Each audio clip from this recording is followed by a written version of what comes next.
نبی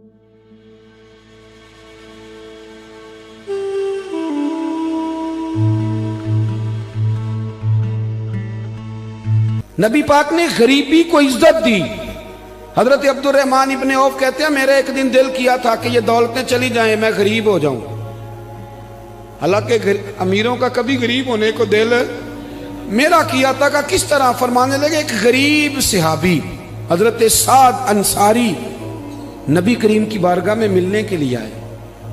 انہوں نے جب نبی پاک کے سامنے ہاتھ کیے نا ملانے کے لیے، قربان جائیں، انہوں نے ہاتھ پیچھے کرنا چاہا پر میرے نبی نے ان کا ہاتھ تھام لیا۔ حضور نے زور سے پکڑ لیا، انہوں نے ایک دفعہ چاہا، پھر اصل میں آپ سمجھے نہیں نا میں کیا کہہ گیا ہوں، یعنی حضور نے ہاتھ تھام لیا، یعنی نبی کریم نے ان کا اپنے دست مبارک سے ہاتھ پکڑ لیا۔ صحابی خاموش ہو گئے۔ حضور نے پھر ان کا ہاتھ کھولا، فرمایا یہ کیا ہے؟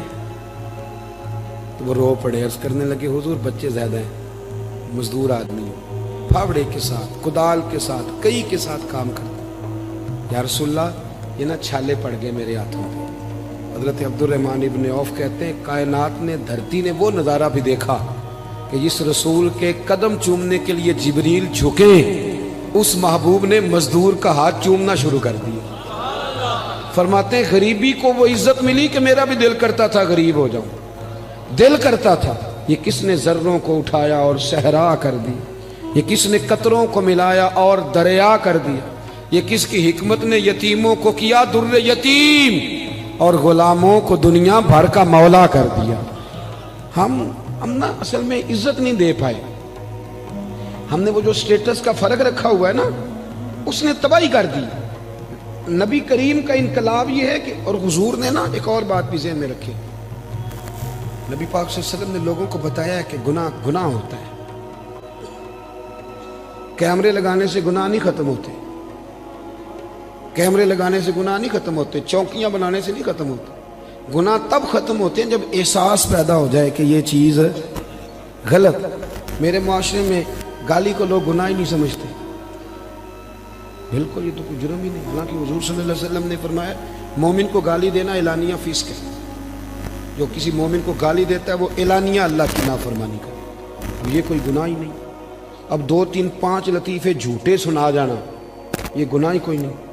اور نبی پاک نے فرمایا مومن بزدل ہو سکتا ہے، کنجوس ہو سکتا ہے، پر میرا مومن جھوٹ نہیں بولتا۔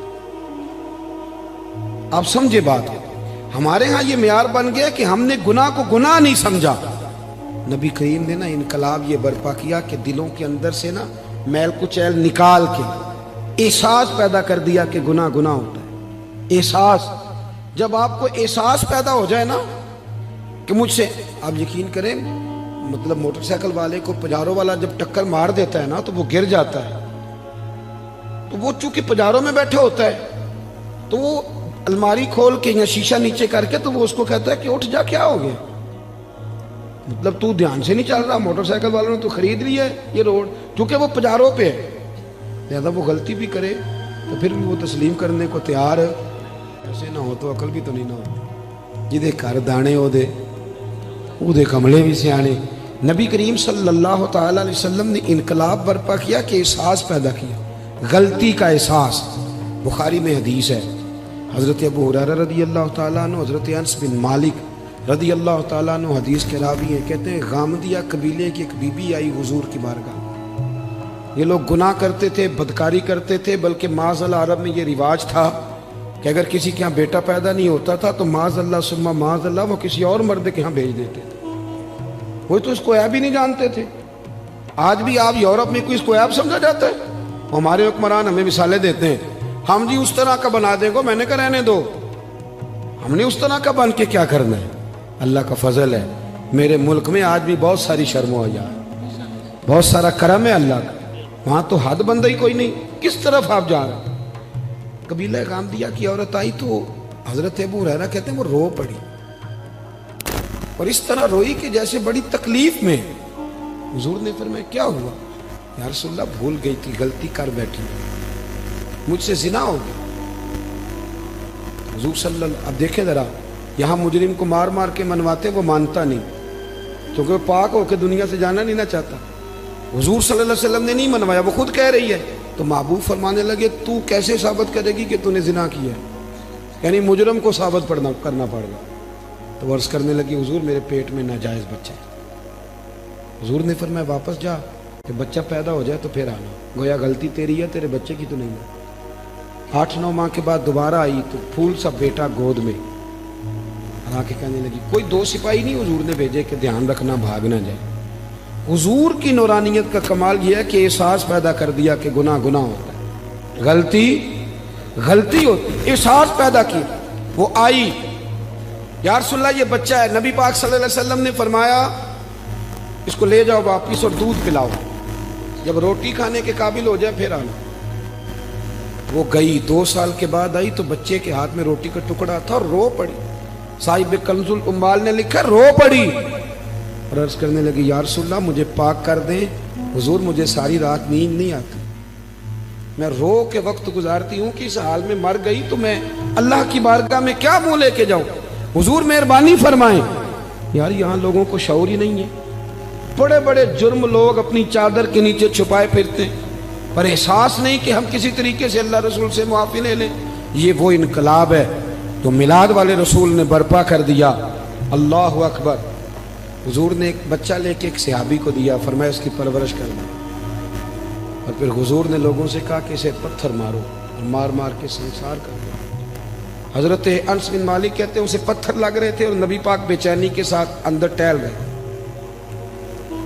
جب اس کا انتقال ہو گیا تو نبی کریم علیہ السلام کو آ کے بتایا گیا حضور انتقال کر گئی۔ آپ فرماتے ہیں کہ کمال اس کے آگے ہوئی جب نبی کریم نے فرمایا جاؤ اسے غسل دو، کفن پہناؤ، جنازہ تیار ہو جائے تو مجھے خبر کرنا۔ کہتے ہیں جنازہ تیار ہوا تو محبوب فرمانے لگے صفے بناؤ بھائی میں خود جنازہ پڑھاؤں گا۔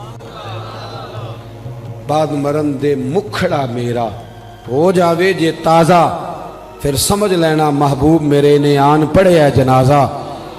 فرمایا صفے بناؤ میں جنازہ پڑھاتا۔ حضور نے جنازہ پڑھایا تو حضرت انس بن مالک رضی اللہ تعالیٰ عنہ فرماتے ہیں جتنی دیر میں اونٹ ذبح کر کے کھال اتار کے گوشت بنا کے تقسیم کیا جاتا ہے اتنی دیر نبی پاک اس کے لیے دعائیں مانگتے رہے۔ ایک صحابی کی زبان سے نکلا یا رسول اللہ اس کے لیے جس نے ناجائز بچہ جنا ہے؟ حضور فرمانے لگے خاموش ہو جا، تو نے اس کا گناہ دیکھا ہے، اس کی توبہ نہیں دیکھی، اس کا احساس نہیں دیکھا، اس کے آنسو نہیں دیکھے؟ فرمایا اس نے تو ایسی شاندار توبہ کی ہے کہ اگر میں اپنی ساری امت میں بانٹ دوں تو اللہ سب کی بخشش فرما دے گا۔ جب تک کریم صلی اللہ علیہ وسلم نے نا غریبی کو عزت دے دی، وقار دیا۔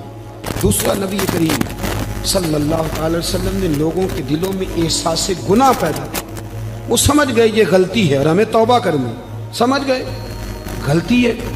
ہمارے ہاں جب تک یہ احساس نہیں پیدا ہوتا کہ میں غلطی کر رہا ہوں، بہت سارے لوگ آ کے کہتے پیر صاحب مجھے یاد تو نہیں کبھی کسی کا برا چاہا ہو، یاد تو نہیں کبھی کوئی ایسا کام ہے کہ بھائی تو بڑا ولی اللہ بنا، اتنا بڑا دعویٰ کر گیا کہ تو نے کبھی سوچا بھی نہیں غلطی کا، تو پھر مطلب یہاں آنے کا کیا معنی تھا؟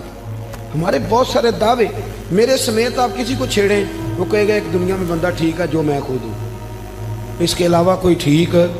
بلکہ بہت سارے لوگ تو کہتے ہیں جی میں چھوٹا تھا تو ابا جی کام نہیں کرتے تھے، بڑا ہوا تو بھائی نہیں کرتے تھے، اور زیادہ بڑا ہوا تو بچے نہیں کرتے تھے، یعنی ثابت کرنا چاہ رہے ہیں کہ ابے کو بھی روٹی میں نہیں کھلائی، میں نہیں پالا ہے۔ یعنی اپنے حق میں دلائل ہر وقت اپنے حق میں دلائل دینا بھی کوئی بات ہے بھائی؟ اپنے اندر اپنی غلطیوں کا احساس پیدا کر۔ تیسری بات میرے نبی کریم صلی اللہ علیہ وسلم نے نا رشتوں کے اندر رشتوں کا احساس پیدا کیا۔ رشتے پہلے بھی تھے پر ان کا احساس، میلاد سے پہلے بھی رشتے تھے پر رشتوں کا احساس موجود۔ حضرت طارق بن عبداللہ رضی اللہ تعالیٰ عنہ فرماتے ہیں کہ میں حضور صلی اللہ علیہ وسلم کے اعلان نبوت سے پہلے ایک دفعہ مکے آیا تھا تو میں نے ایک شخص کو دیکھا ایک بوڑھی عورت کے گلے میں رسی ڈال کے کھینچ کے لے جا رہا ہے۔ میں نے اس سے پوچھا کہ کیوں اس بوڑھی کو تکلیف دے رہے ہو؟ تو کہنے لگا تو ہٹ جا، تو کون ہوتا ہے؟ میں نے کہا یہ کون ہے بوڑھی؟ کہنے لگا میری ماں ہے، گلے میں رسی ڈال کے کھینچ رہی، کہہ رہا بوڑھی ہو گئی ہے کسی کام کی نہیں رہی، منڈی میں بیچنے جا رہا ہوں۔ میں آج جب یہ ہم بات بیان کرتے ہیں تو ہمیں حیرت ہوتی ہے کہ نہیں؟ بولیے، یہ آپ چلے جائیں صرف 7-8 گھنٹے کی فلائٹ ہے، یورپ میں پہنچے، جا کے دیکھ لیں، بچہ 18 سال کا ہوتا ہے تو ابے کو فارغ نہیں کر دیتا وہ آج بھی؟ کوئی احساس رہتا ہے باقی؟